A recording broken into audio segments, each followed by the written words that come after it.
Hello and welcome to the Beer Chef. Today we will be looking at how to recharge your pinter with CO2.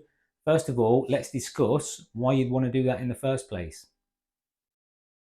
To understand why you might want to recharge your pinter with CO2, first I need to explain the process and the pressure that the pinter runs at and how it actually manages to self-carbonate the beer and disperse 10 pints of beer all inside an enclosed vessel.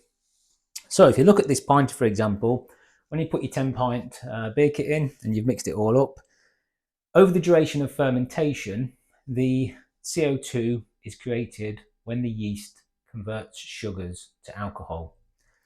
Now, pinter have this system whereby it runs at quite a high pressure.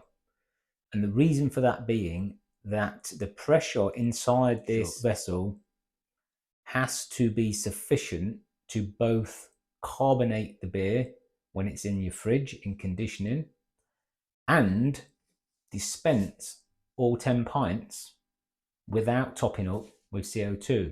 So it's no mean feat. It's quite a challenge to do that. And of course, Pinter have endeavoured to rise to this challenge, and the result is running at a very high pressure in advance, which is probably 30 psi up on number 5 on your dial. If you compare that to normal pressure fermentation for perhaps an ale, you'd probably be going between 10 and 15 psi maximum. You'd likely never go over 15. So it's significantly more, double the pressure of what you would expect in normal pressure fermentation. And that's because we don't have the ability to gas the pinter. So it's all got to be there right from the beginning. And there comes the challenge. Now, when you have a high pressure in here, 30 psi or above, after fermentation is complete, you'll put it in your fridge, and that cool temperature encourages dissolved CO2 to go into your beer.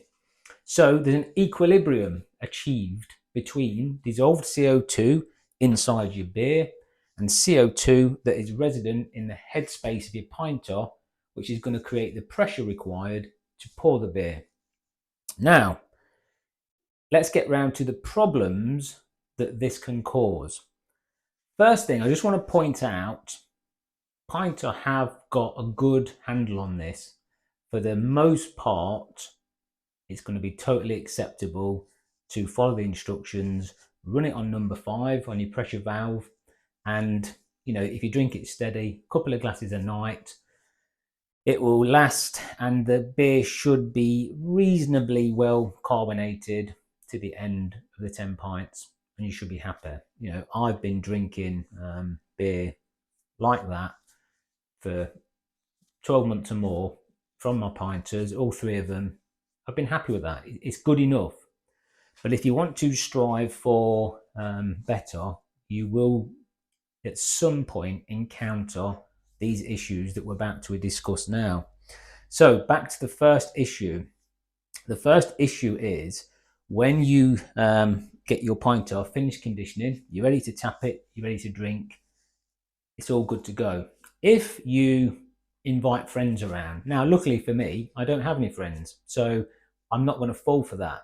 But if, like a lot of people, you have friends and you invite them around, if you've got 4 or 5 friends and you bring them round and you get 5 pints and you try and disperse 5 pints back to back from this pinter straight out of your fridge, what you'll find is by the time you've done 2 or 3, it'll just stop pouring. There'll be no gas left in it because the gas that is in the headspace has been used up quickly to disperse the beer, and it's not had time to replace itself and find an equilibrium, if you like. So you might be 2 or 3 pints in, you'll pull the tap, no beer. That's not great. So that's issue 1, that if you've got the ability to recharge that CO2, you could plug in the recharge kit, if you like, that I'm about to show you, and you could disperse 10 pints back to back, non-stop, no problem whatsoever. So that's issue 1. Now, for me personally, I only have a couple of glasses a night, you know, maybe 2 or 3 glasses a night, and that's fine because there's enough gas in the headspace to pour that, and by the next day, another 24 hours in the fridge, 12 hours in the fridge, the gas that was in the headspace has been replenished and it's ready to pull again. Now, this leads us on to problem number 2. Once you take the gas out of the headspace, and we talk about reaching an equilibrium and replenishing, if you leave this pinter for 24 hours and you find it will now start pouring again, no problem. Well, what's actually happened in a closed system? Where has it got that gas from in the headspace? And the simple answer is it gets that gas out of your beer. The dissolved CO2 in your beer finds an equilibrium with the headspace and it balances itself out again. So that's great in principle, but you've probably worked out where this is leading to, and this is problem number 2, and that is as you work your way through your pinter, even if you drink a couple of pints a night, every 24 hours, the next day, it's found a new equilibrium, and each time it's taking a bit of dissolved CO2 out of your beer back in the headspace, and that gives you the ability to re-pour again. So the problem being, by the time you get to the end of 10 pints, quite often it's gone too far.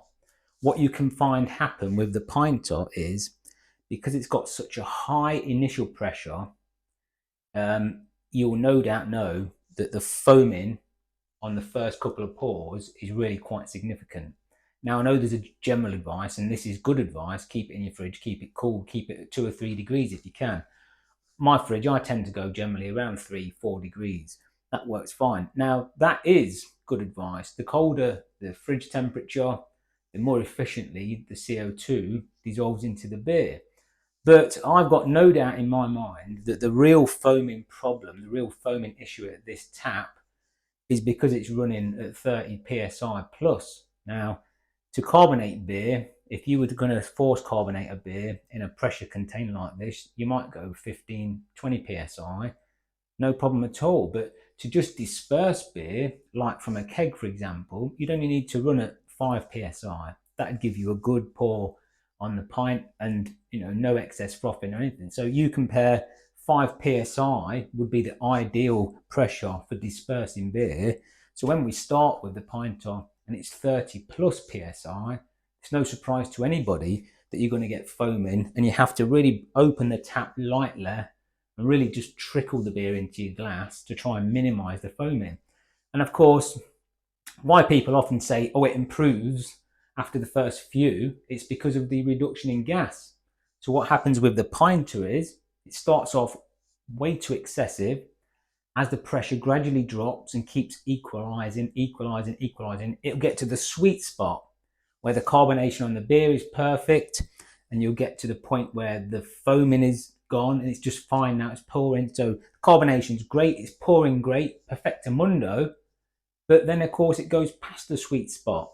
And then you get to the point where the beer actually starts to go slightly flat, because now the equilibrium effect is taking too much CO2 out of the beer into the headspace. Now you can still pour it, but the beer is getting flatter and flatter. So the last few pints, maybe only, the last couple. And if you're lucky, you'll barely notice it, but you definitely will find, if you pay attention, that towards the end of your brew, your beer can start to get flatter. And that's as the pressure now starts to drop too much. It's not sufficient anymore. So that's problem number 2. These are the main 2 problems. There's quite a few little tips and tricks that I can give you once you have this little setup to recharge your pinter. But for today, I'm just going to keep it as simplistic as I can. And I'm going to say these are the main 2 problems. Gassing it out when you pour back-to-back pints, and your beer going flat and losing too much of the gas before you get to the end of your 10 pints. So the solution for that, what do we come up with? What do we create? This is the only access we've got to our pinter through the hopping port. It's the only feasible access we've got to put CO2 gas into it. Now, you can see that I've bodged this together. I've knocked something up. And if you've been around in the pinter community for a while, you've ever seen, many people have done this many moons before I'd even seen a pinter. This is old stuff, this is. But let me tell you how I put this together. Basically, it was as simple as getting an old hopper bottle, which you can see here, just putting I think it was a 12mm drill into it. I just screwed a hole into it. I bought this ball lock adapter from Amazon. Basically, I didn't use a proper tap to tap a thread in there. I didn't see the point. It was too messy when you've drilled through. But the actual thread on the ball lock adapter really kind of like tapped itself, because when I screwed that in, it really was tight enough that I couldn't pull it out anyway. But what I opted to do as a fail-safe is put a flat rubber washer on there to give it, sort of like air, to make it airtight. And also I just used a epoxy resin, like araldite type thing. And I just bunged a load of that on and then screwed it in. And that was it. I thought I'd see how it would go. Now, I made this some time ago. That it probably could be done better than this. To be honest, I knocked it together quickly. I just wanted to experiment at the time. I was keen to get on with it and see how well it would work and see what I could do with it. But this actually, I'd already intended to make a better one. These ball lock adapters, they actually come with a nut on the back, but the nut won't fit in there at all. Now, I kept the nut back, and I've got a little angle grinder in my garage, and I did cut around the nut just to make it smaller, just with 2 grooves in the top. If I was to do this again, it would be nice if I could ground that down to get the nut in there and screw this ball lock adapter with the nut on the back. I think that would be a lot safer, because then there's absolutely no way that could ever come apart. So how safe this is, just screwing it in like this and gluing it essentially with araldite or a similar epoxy resin. I don't know. It's lasted me a good while though, and that's why I've never actually got on to doing another, because it's actually served me well like this. Simple as that. Screwed it in with a rubber washer, glued it in, and it's been fine ever since. So I'll stick with this until it blows up, until it pops off and probably blinds me. But of course, it's probably not considered super safe. So, here's my disclaimer here. If you decide to go ahead and do anything like this and it does pop out and smash your face in, it's nothing to do with me. You do it at your own risk. Now, I wouldn't recommend that when you screw this into your pinter that you stand over it and look down on it. Just in the same way, I wouldn't recommend that you stare down the barrel of a loaded gun. So you've got to use common sense if you're going to do these things. All I can say is I don't think I could pull that apart if I tried. I've ran this under, extreme pressures, and it's never come off. It's never failed me. So whilst it's a bit of a bodge job, it serves me well. Would it be great if Pinter actually created us a professional version of this? All it'd have to be is a replication of a hopper bottle, but with a suitable thread tapped in the top, so that we could screw the ball lock adapter in. That's it. It'd be perfectly safe then. It would be a made to measure unit. That would be fantastic. I get the feeling though that Pinter will never do that, because they don't seem inspired to do these little add-ons or optional extras. They don't seem to want to upsell any kind of like extras with the Pinter. They seem to be happy that it is what it is and that's it. So who knows? I mean, maybe we could, if anybody who's watching this video is in engineering or injection molding, if you can create something like this with a thread in it that I can screw this in, then sign me up for maybe 50 or 100 units, and we'll get a professional version of this out to the Pinter community. It's a great addition. I'd love it to see it done professionally, but in the meantime, we've got to budget together the best we can, and that's what this is. So that's the main valve, if you like, that you're going to connect to your Pinter. So this Pinter now, I've got Ancestors Bitter in this. I mean, I've blown through this unbelievably in sort of like a day and a half, it's half empty now. Like, so it's a bit. I've not got as much left as what I'd hoped. I'd hoped it'd last longer, to be honest. But it's ideal to demonstrate this video. This is getting to the point now where I'm halfway through. I've not had any issues with it pouring because, as I say, I only usually have 2 or 3 glasses a night, and they're not full pint glasses. So I'm at the stage now, though, where I know it's going to tip over and it's going to start losing gas sufficiently so that the beer is probably going to start not going to have that vibrancy about it. The CO2 is going to drop too low and the beer is probably going to start to taste a little bit flat. Maybe not terribly flat, as in no carbonation, but it won't have that initial freshness and vibrancy that it once had. So I'm not going to wait for that to happen. I'm halfway through this. I'm going to recharge it now so I know that it's going to be good, and I'm going to have that fresh, vibrant beer right to the very last pour, and it's not going to run out of gas. It'll pour perfectamundo right to the very end. So what I'll do is I'll demonstrate it to you very simply. I'm just going to screw this straight into the hopping port. Now, the first thing we'll do is I'll show you this. This is the device. This is a bit like a portable CO2 charger, if you like. Now, I didn't have to make this up myself. Thank God. I bought it in a unit like this from Amazon. I'll drop the links for all these bits and bobs that I've used. It's a one-piece thing from Amazon. I think it was about £22, something like that, 22, 25. Again, you'll see the information. I'll drop the links in the introduction. And I bought a bag of these, or a box of these 16-gram CO2 cartridges, the mini ones, so it's really simple. So essentially all I need to do is, turn this valve off, get a cartridge screwed in. Okay, that's it, CO2 connected. And what I'll do now is just pop this on here. Very easy to connect. You just pull it back, put it on the connector, push it in. Now, I'll just spin that around so you can see. I'll pop this underneath here, and what I'll do is I'll get you a close-up on this. I'm sure you want to see the good stuff and not me. And I will show you, I'll get you a close-up on this. I'll get the camera close and I'll show you what the current PSI is. And as predicted, it's down to now just below 5 PSI.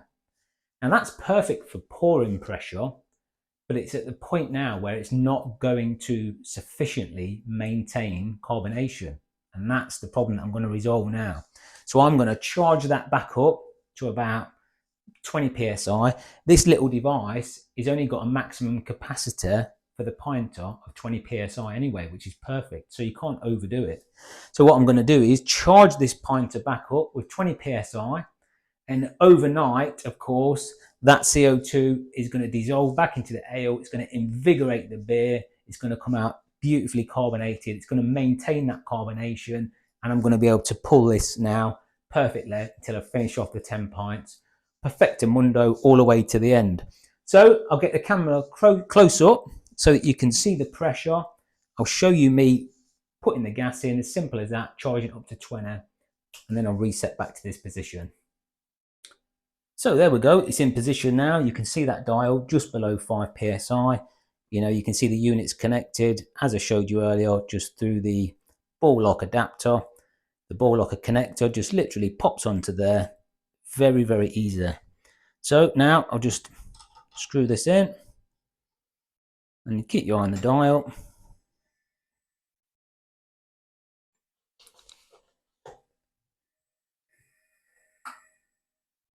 You can hear that repressurizing.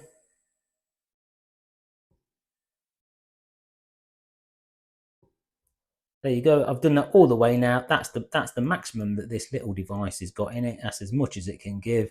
20 PSI. That's perfect for maintaining carbonation, maintaining the ability to pour the beer. And that's as simple as that. Disconnect the ball lock,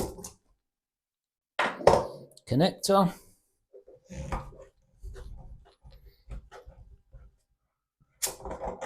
Unscrew that.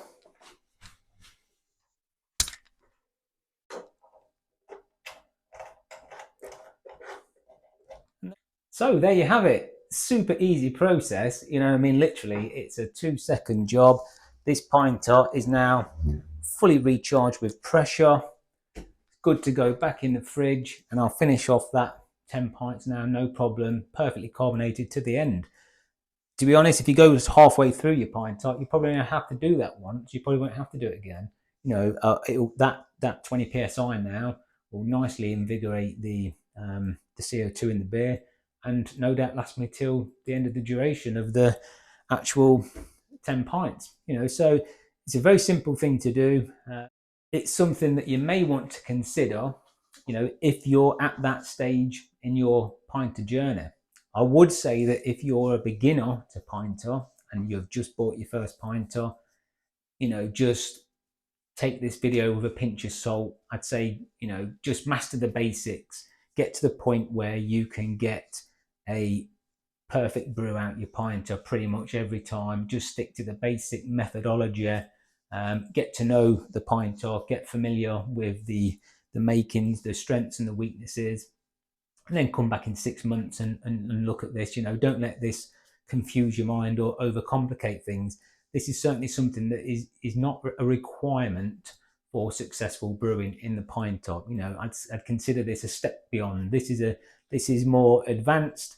This is really for somebody that wants to take their brewing to the next level in the pinter. You know, I only use the pinter for my brewing. You know, small batch brewing in the pinter is all I do. So I will take this little device. I love it. I'll take it to the nth degree, you know, to get brewing perfection out of it, because it's what I do. It's what I love.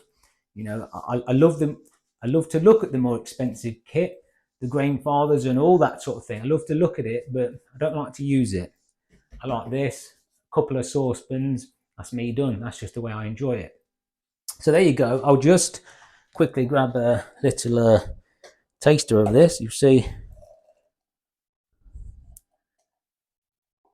just to prove the concept that you can see that's nicely charged up. You know, plenty of carbonation in there, no problem whatsoever. Fresh as a daisy. This Ancestors bit has been absolutely delicious. I've enjoyed every bit of it. So there you go. I hope this has been helpful. That's it for today. I hope you enjoyed the video. Hope you get something out of it, and I'll catch you on the next one. Cheers.